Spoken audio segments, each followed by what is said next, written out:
Dan saya tertarik sekali dengan sebutan pewarta visual. Pewarta visual itu artinya yang dikenal di luar itu sebagai graphic journalist. Ketiga dari potongan wilayah inilah yang menimbulkan sebuah profesi yang namanya infografik. Ini sebuah karya infografik atau orang yang membuat infografik itu dikenal sebagai graphic journalist. Kalau di Indonesia itu sebagai pewarta visual.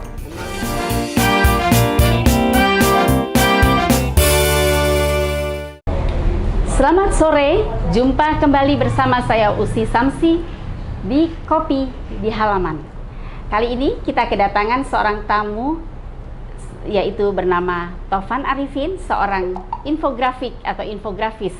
Kita akan bincang-bincang apa itu tentang infografik ataupun infografis yang selama ini mungkin orang sudah tahu tetapi tidak mengerti sebetulnya apa kaitannya dengan jurnalistik, kaitannya dengan dunia tulis-menulis atau kaitannya dengan fotografer. Ya, selamat sore Mas Taufan. Selamat sore Mbak Usi. Gimana kabarnya? Alhamdulillah baik. Sehat ya walaupun hujan-hujan seperti ini. Ya, kita tetap jalan terus. Mas, bisa cerita nggak sedikit tentang infografik itu apa ya sebetulnya? Oke. Kita sebetulnya sudah disuguhi dengan sajian-sajian infografik itu dari media cetak, majalah, koran, televisi. Dan rata-rata itu sudah disajikan oleh para desain grafis yang ada di media itu kepada pemirsa, baik itu di media cetak maupun di elektronik. Nah, hanya mungkin masih banyak yang belum paham apa itu infografik. Infografik itu adalah sebuah produk jurnalistik. Jadi infografik itu adalah penyajian berita secara visual. Jadi kalau selama ini banyak berita-berita yang ditulis oleh seorang wartawan atau disampaikan oleh presenter atau reporter ya, dengan kameramen, dengan fotografernya gitu kan. Dengan infografis ini dia bisa menggabungkan antara fotografi, karya tulis, sama visualnya gitu. Jadi sebetulnya ini di Indonesia masih dibilang cukup baru ya, anyar lah profesi ini. Namun di Amerika mulai tahun berapa itu barunya kira-kira? Baru di tahun 2000. Tahun 2000 dipelopori oleh Surat Kabar Nasional Kompas. Tapi Mas Taufan sendiri kan sudah sebagai pelaku ya di sini. Sebelumnya pernah bekerja juga di bagian memang di infografis itu sendiri di Kompas Gramedia? Betul. Saya mengawali pekerjaan saya sebagai seorang desain grafis di Harian Sriwijaya Pos Palembang. Baik. Kemudian juga sebagai desain grafis di produksi iklan di Bernas. Kemudian redaktur artistiknya di sebuah koran Berita Yuda Jakarta. Kemudian juga saya juga sebagai art director dan desain grafis di Gramedia Majalah. Nah, ketika ada profesi ini muncul di Kompas, saya tertarik sekali dengan sebutan pewarta visual. Pewarta visual itu artinya yang dikenal di luar itu sebagai graphic journalist. Jadi saya pengen tahu juga nih apa nih antara perbedaannya antara seorang graphic journalist dengan seorang desain grafis gitu ya. Iya. Nah, disitulah saya coba masuk ke Kompas dan saya bekerja sebagai graphic journalist di Kompas. Tapi pada saat itu istilah seperti itu Kompas yang menampilkan atau memang ada lowongan seperti itu? Lowongan itu dibuka oleh Kompas. Oleh Kompas, infografis gitu, seorang infografis. Soalnya saat itu ada peralihan ya, antara membuat redesign Kompas yang tadinya halamannya besar menjadi kecil gitu. Tapi pemetakannya gimana nih? Tadi kan diberitakan secara visual ya. Padahal seorang fotografer dia sudah memotret, kemudian bisa menampilkan karyanya itu dalam sebuah majalah atau sebuah koran gitu ya, atau sebuah media. Seorang penulis atau wartawan tulis itu sendiri dia juga kadang-kadang harus memotret. Bedanya di mana nih? Antara infografis dengan seorang wartawan, dengan seorang fotografer, dengan graphic design. Mungkin saya perlu jelaskan sedikit tentang bagian kerjanya, Mbak ya. Boleh, gimana? Jadi ada di jurnalistik itu ada bagian kerja seorang informasi, bidang jurnalis, kemudian ada visual. Informasi itu artinya riset. Informasi itu apapun. Informasi yang ingin Anda promosikan itu juga informasi. Seperti promosi produk itu informasi itu. Ya, sebuah yang baru informasi. Jadi berbeda dengan jurnalistik. Jurnalistik itu adalah sebuah hasil liputan atau peristiwa atau pemikiran atau opini yang ditulis oleh seorang penulis. Baik. Nah inilah informasi yang ditulis oleh seorang jurnal di wilayah jurnalis ini yang menimbulkan profesi sebagai seorang wartawan. Itu ya. Kemudian ada bidang jurnalis, tapi disajikan dalam bentuk visual yang direkam atau seorang kameramen ataupun seorang ini fotografer ya, dipegang oleh inilah yang menimbulkan seorang profesi fotografer. Dia juga harus bisa nulis untuk menulis caption segala macam. Nah, sementara desain grafis dia tidak melingkupi bidang jurnalis. Dia adalah menyajikan informasi secara visual. Jadi bidangnya itu informasi dan visual jurnalistiknya. Bisa jejak info yang lama tapi diinformasikan lagi secara visual, itulah yang menimbulkan profesi desain grafis. Dan bisa foto visual yang disajikan ini bisa aja dibagus-bagusin, umpamanya dimanipulasi, umpamanya kalau visualnya kurang bagus dibagusin, warnanya kurang cemerlang dijas. Apalagi mungkin kaitannya dengan iklan ya. Tapi kalau visualnya fotografi, ya nggak boleh dia bagus-bagusin atau dia manipulasi hasil karya foto. Nah inilah karya foto jurnalistik, bedanya dengan seorang desain grafis. Baik, lalu dengan infografik. Nah, infografik adalah ketiga wilayah jurnalis, informasi, visual. Ketiga dari potongan wilayah inilah yang menimbulkan sebuah profesi yang namanya infografik, sebuah karya infografik, atau orang yang membuat infografik itu dikenal sebagai graphic jurnalis. Kalau di Indonesia itu sebagai pewarta visual. Sama pewarta visual itu sama sepertinya seorang kartunis. Tapi karya kartunis itu cenderung dibuat menjadi guyonan, ejekan, lucu, banyol. Tapi bisa ke politik, bisa ke ekonomi, bisa ke budaya, bisa macam-macam. Nah, itu pewarta visual juga. Yang kedua, pewarta visual adalah fotografer. Dia jalan dari rumah, menemukan lubang, dia foto. Nah, itu sebuah informasi jurnalistik gitu. Ketika disajikan ada lubang tuh di jalan Sudirman namanya. Kedalamannya 90 cm, ini membahayakan. Itu masuk ke infografi. Ke fotografi. Kalau desain grafis tidak menampilkan hal itu. Kalau infografiknya Kalau sendiri? infografiknya bisa, tapi dengan tambahan teks gitu. Jadi hasil foto yang difoto oleh seorang fotografer tadi bisa dibuat. Lubang ini maunya dalamnya 50 cm. Itu dengan bahasa ya? Dengan bahasa. Okay. Tapi di atas foto tadi. Baik. Bisa ditambahkan itu. Kemudian jalannya aspal atau tanah liat atau apa, itu bisa bolongannya kedalamannya sampai. Kemudian di mana sih lokasi bolongan ini, kan bisa aja macam-macam, bisa di sini bolong, bisa di sana bolong. Nah, itu harus dibuat peta lokasinya. Bedanya dengan fotografer bahwa dia hanya memotret saja, dia hanya menceritakan itu saja, tetapi kalau infografik bisa lebih detail. Dia harus detail. Apakah seorang fotografer itu ketika dia bisa menceritakan detail itu mungkin nggak penting ya? Bisa, tapi ada kecenderungan orang itu agak sulit membaca. Ketika caption itu lebih dari 3 baris, orang udah agak sedikit malas. Apalagi tulisan berkolom-kolom. Tapi kalau itu disajikan secara visual, 50 cm dalamnya. Petanya di sini, Jalan Sudirman namanya. Orang langsung melihat gambar. Seolah-olah gambaran itu menjadi 3 dimensi. Seperti itu kah? Ya, bisa seperti itu ya. Tapi informasi yang diberikan lengkap. Walaupun mungkin di fotografi bisa menulis lubang ini terjadi di Jalan Jenderal Sudirman kilometer sekian namanya kan, Jakarta. Udah selesai. Tapi orang tidak bisa membayangkan. Tidak semua orang tahu dengan Sudirman itu. Tapi ketika infografik, di sini dekat jalannya RM Marta Dinata atau dekat apa gitu. Berarti seorang infografik dia harus bisa ya menulis, harus bisa memotret, memotret juga harus bisa. Kemudian menggambar harus itu harus. Kalau dia hanya punya keempat, dia harus menguasai software grafis. Yaitu terdiri dari. Jadi cikal bakalnya itu dari desain grafis. Kemudian lahirlah menjadi infografis. Kenapa dia bisa lahir atas dasar apa? Umpamanya untuk news ya, semacam ini. Saya sajikan umpamanya di Harian Kompas waktu itu gempa tentang guncang Gorontalo. Gempa Gorontalo. Ya. Hal ini saya ambil dari citra satelit. Di mana kejadiannya? Nah, titik-titik di sini ada penjelasan. Titik kedalamannya berapa kilometer kedalaman lautnya itu yang kita dapat dari BMKG ya. Kemudian terjadi di mana saja itu fotografer tidak akan bisa mendapat sampai sedetail itu bukan sedetil, artinya bisa membelah oke. membelah bumi bagian utara yang kena, membelah bumi bagian Jawa yang kena, membelah bumi bagian Gorontalo yang kena. Tidak. Yang keempat tadi fungsinya penguasaan software tadi. Penguasaan software itu terdiri dari hand drawing program, kemudian foto program, sama page layout program.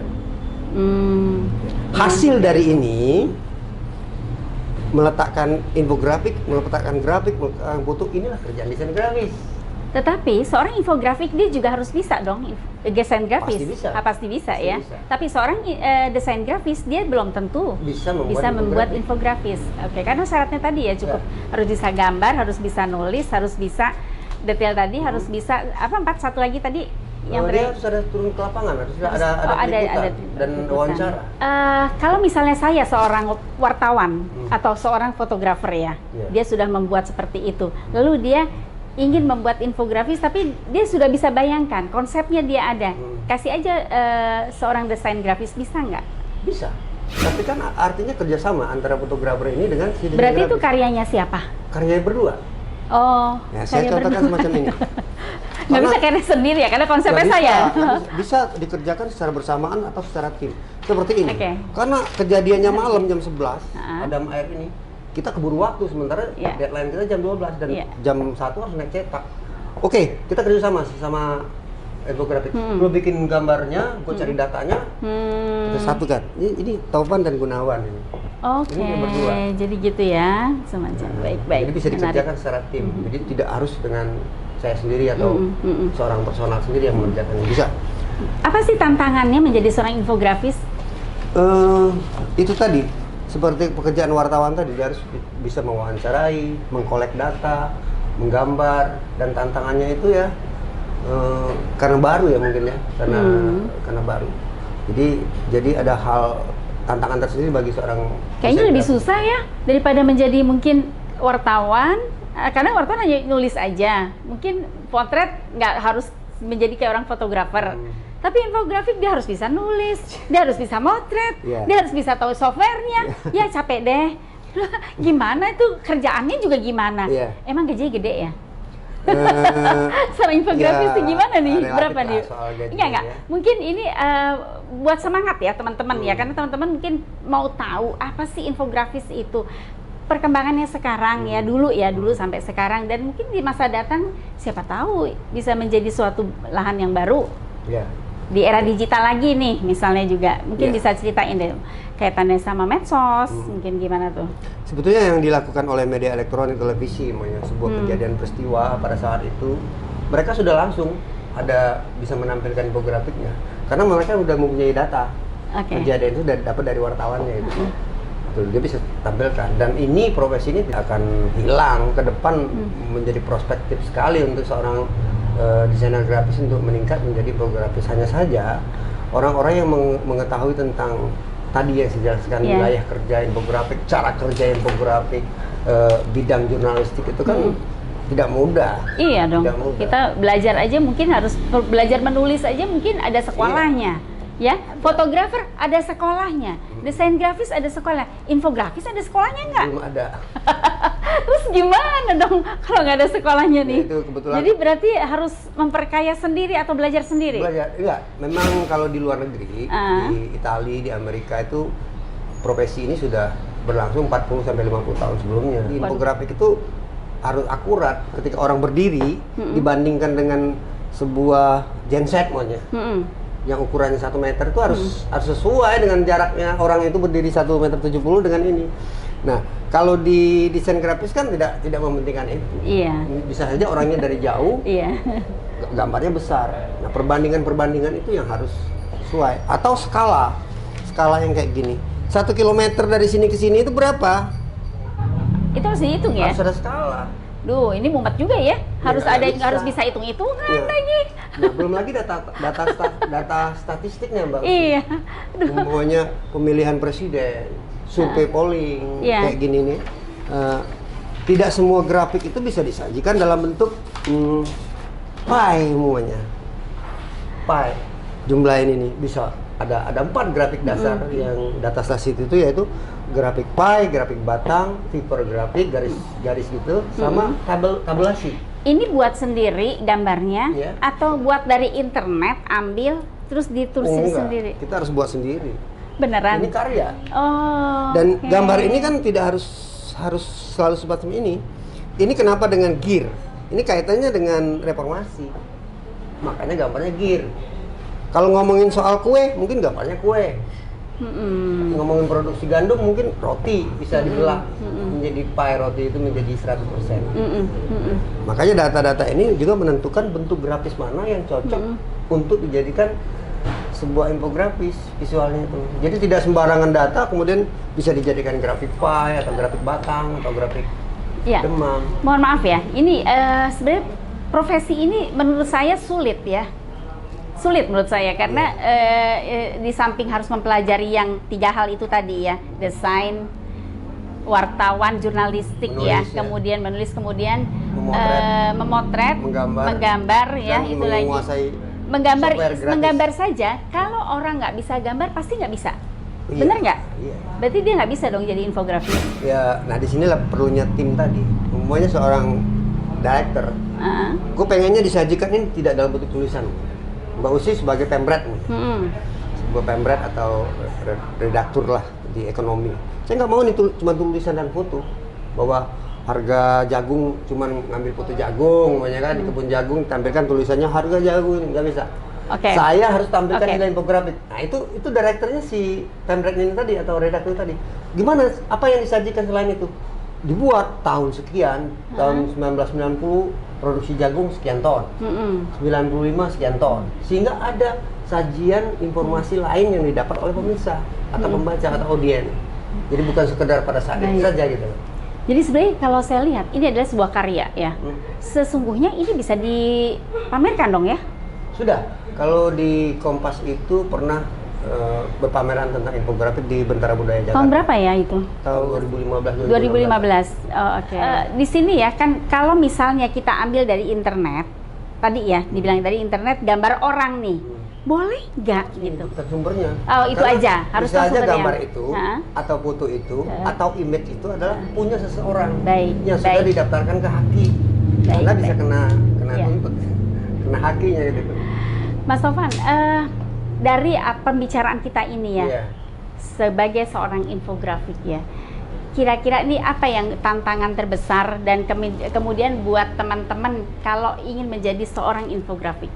Apa tuh? Satu, kuncinya harus belajar dan menguasai yang selain 4 tadi ya. Bisa menggambar, bisa menulis, bisa memotret, ya kan? Bisa menguasai software grafis. Yaitu tantangannya juga harus bekerja sama dengan tim. Ya, dia nggak bisa kerja sendiri ya? Belum tentu foto yang kita oke. hasilkan bagus, atau belum tentu foto yang kita inginkan kita bisa dapat. Mungkin sudah difoto oleh fotografer sebelumnya gitu. Dan itu kita harus minta izin dia. Oke. Dan kita harus menyebutkan sumbernya, sumber foto itu siapa. Atau mungkin orang yang di luar grup kita yang fotonya bisa saya pakai. Mau di luar dari institusi saya, institusi lain kita bisa bayar. Atau fotonya bagus dapat di Antara atau Reuter, kita beli. Gitu. Iya. Foto itu, semuanya soal foto. Keren, keren. Mas Tovan, Ya. kita tadi udah ngobrolin nih seluk-beluk infografik itu sendiri ya. Sekarang nih bagaimana sih perkembangannya mungkin sedikit ya dari dulu dan sekarang ini di era digitalisasi 4.0. Sekarang pun banyak Di Indonesia media, ya. di Indonesia maupun di luar negeri juga. Di luar negeri sudah 40 tahun yang lalu dong. 40 tahun yang lalu Oke. ya. Di Indonesia juga sudah menampilkan infografik. Hanya saja sajian yang disajikan infografik yang benar, yang tepat guna, yang menjadi sebuah informasi visual itu tadi itu Informasi yang bagus gitu ya, visual, bisa yang diterima. Visual itu masih banyak yang belum tepat menurut Oh saya. ya? Yang sekarang ada itu memang banyak yang nggak tepat tuh. Jadi gini, menyajikan informasi dengan profesi sebagai seorang desain grafis itu belum tentu infografik. Oke. Iya, informasi. Tapi kalau infografik itu menyajikan informasi dengan jurnalistiknya, karena infografik ini adalah produk jurnalistik. Gitu. Kenyataan yang ada sekarang seperti apa yang dianggap salah itu? Umumnya begini, unboxing, cara membuka sebuah kemasan apa. Pertama, kedua caranya, ketiga, keempat, kemudian terangkailah sebuah produk itu. Nah itu juga infografik, tapi tidak ada terkait dengan jurnalistiknya. Oh, jadi harus ada kaitan dengan jurnalistiknya. Oh iya, makanya di situ di infografik itu ada yang bersifat news, seperti yang saya sajikan gempa terjadi di Gorontalo, gempa yang terjadi di Jogja, kedalamannya berapa, itu harus ada data-data. Kayaknya itu bisa dengan penelitian deh. Sebuah penelitian itu kan bukan jurnalistik, tapi bisa dikaitkan dengan itu. Sebuah virus semuanya. Iya. Bagaimana si virus ini bisa berkembang kemana-mana menjadi seperti COVID-19 sporadis yang kita gitu ya. Ada yang Delta, ada yang varian apa yang sekarang ini yang baru Omicron. Nah itu bisa disajikan dalam bentuk infografik.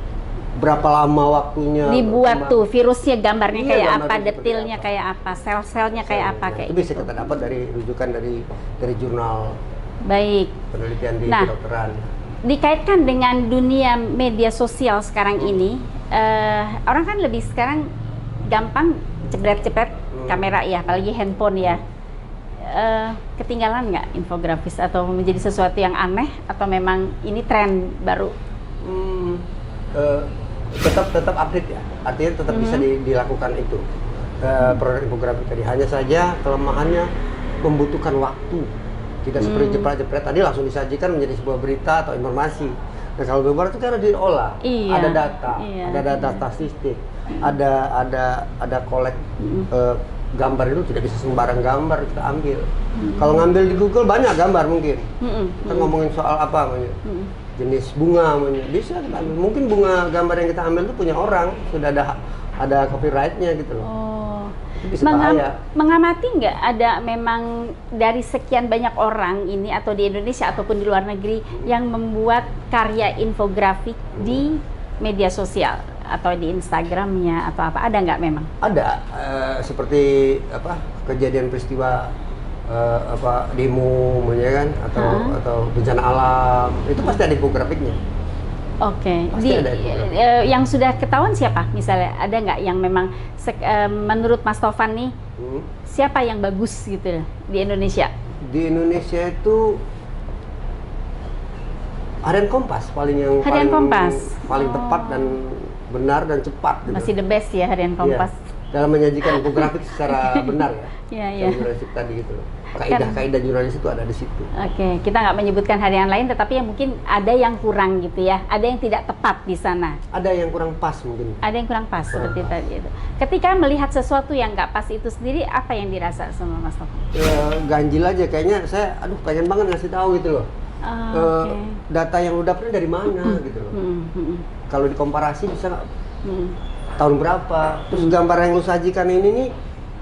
Saya nih ngelihat sebagai seorang visual, loh nggak sebanding terkait dengan infografik di dalam sebuah produk iklan.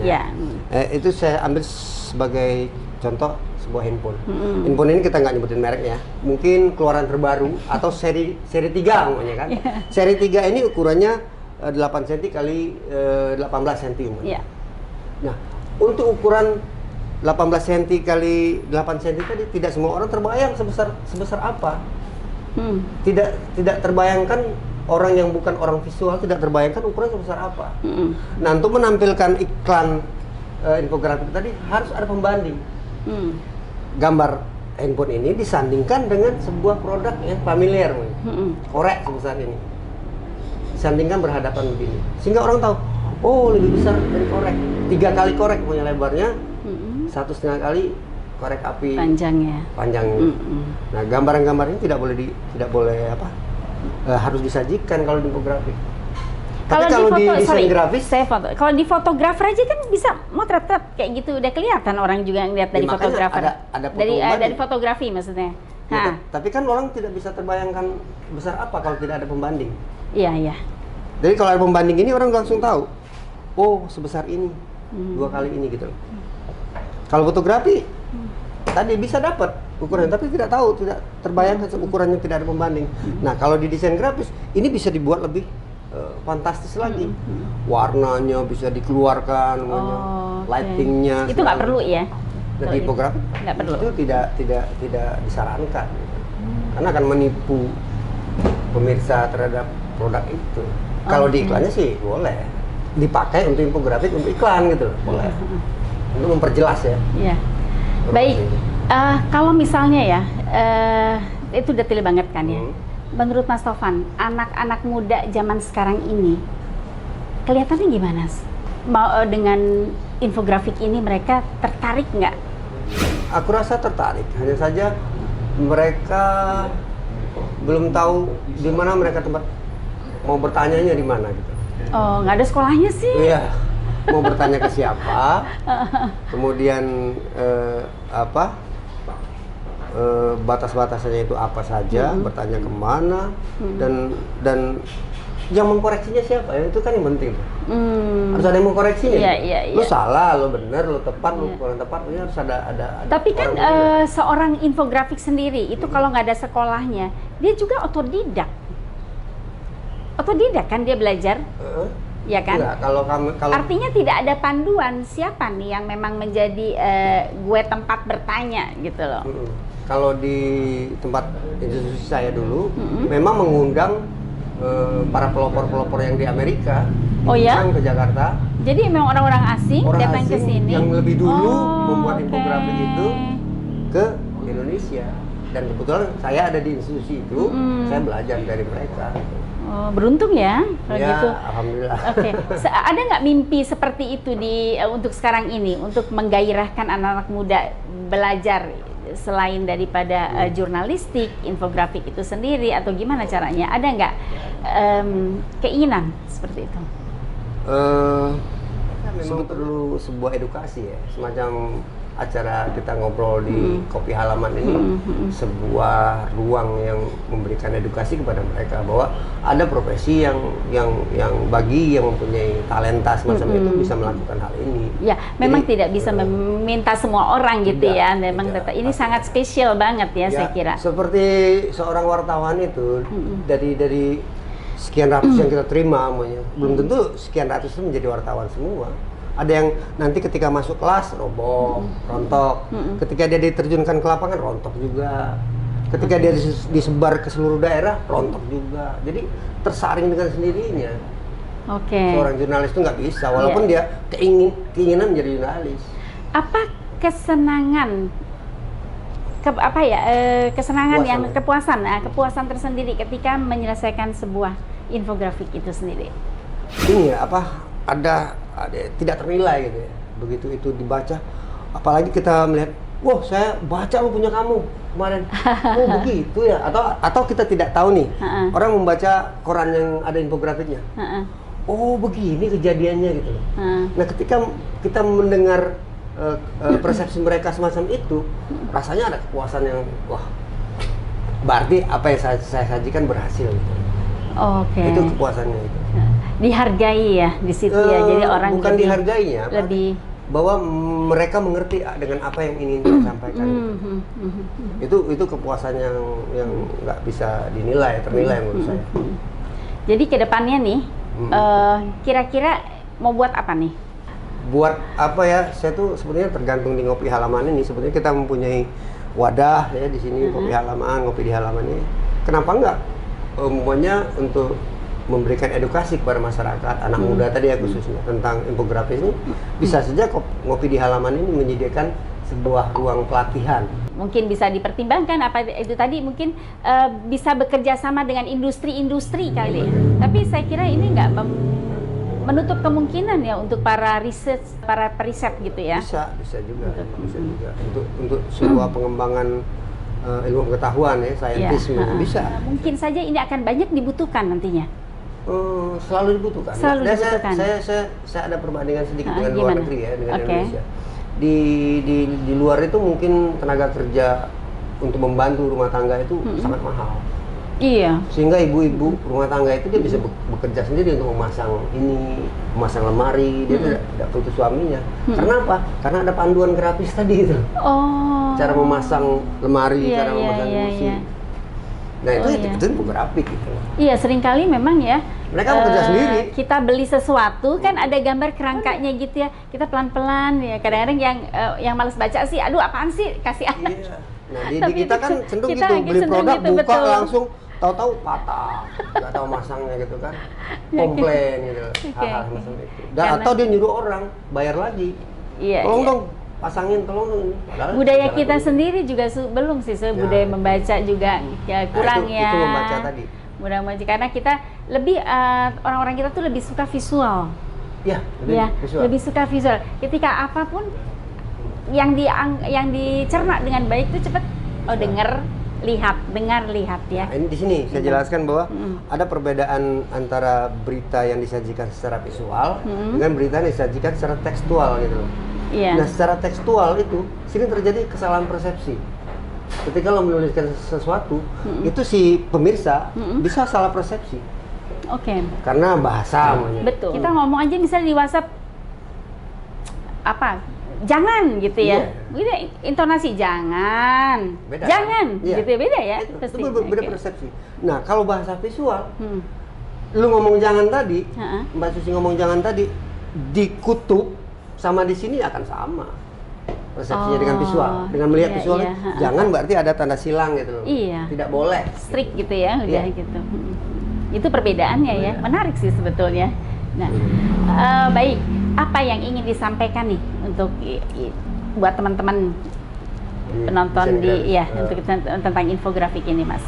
Ya, jadi menurut saya infografik ini adalah sebuah profesi yang sangat menjanjikan ya, terutama khususnya untuk media-media mainstream maupun media-media sosial yang saat ini terus berkembang. Nah, disinilah diperlukan para desainer-desainer grafis yang mau terus mengasah diri ya, untuk belajar, baik itu dari sisi cara penulisan, kemudian cara memotret yang benar, kemudian menggambar dan mengetahui software grafis itu secara utuh ya. Jadi nggak bisa ya kalau tadi maunya nggak bisa gambar nyuruh orang gambar bisa jadi grafis. Nggak bisa motret nyuruh orang motret bisa, ya kan? Nggak bisa nulis bisa nyuruh orang juga bisa nulis gitu. Tapi kalau kita mau belajar hal ini bisa dipelajari karena ini bukan yang bersifat fine art ya. Ini adalah seni terapan, applied art gitu ya. Artinya bisa dipelajari oleh siapapun. Nah, tinggal kemauan, kegigihan dan kemauan belajar ya, kegigihan sama tekad untuk membuat karya yang istimewa itu memang butuh. Kita tunggu ya Mas gitu ya. Waktunya kita tunggu untuk memberikan pelatihan ya, workshop ngopi di halaman ya. Jadi itulah tadi 20 menit kita bersama dengan Taufan Arifin mengupas seluk-beluk tentang infografik. Akhir kata, saya mau buat sebuah pantun. Putih-putih bunga melati. Melati di bawah menuju peti. Janganlah dikau bersedih hati. Walau perpisahan harus menghampiri. Dah.